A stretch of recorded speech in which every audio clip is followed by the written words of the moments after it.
I see different types of patients, right? Two mainly, I'll just speak on two. One is with a flexible type of hammer toe where the toe can actually still bend, but in its relaxed position, it's a little contracted. The other is when it's a very stiff toe in that contracted position that doesn't really bend, or that bends a small amount and it's super painful.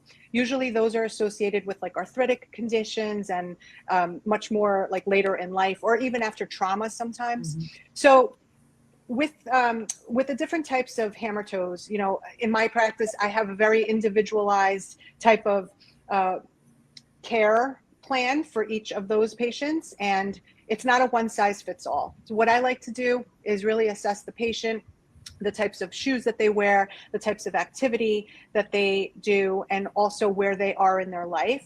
If they have a flexible hammer toe and it's painful, then we can do an arthroplasty. An arthroplasty is when we remove a small portion of the affected knuckle, and that relaxes it so that you can sew it straight and be on your way.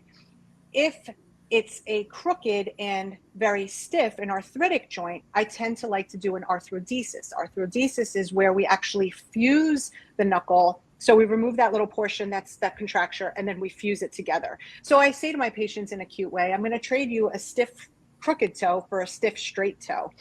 So that's like one of the decisions that as a surgeon, I feel like I have to make when it's time to talk about different surgical procedures for hammer toes, whether I'm going to do an arthrodesis or an arthroplasty. And that's in general what makes me decide one way versus the other, whether there's flexibility or if it's like stiff and straight. You know, there's conservative treatments also. And before we jump to surgery, we should always try a lot of conservative treatments.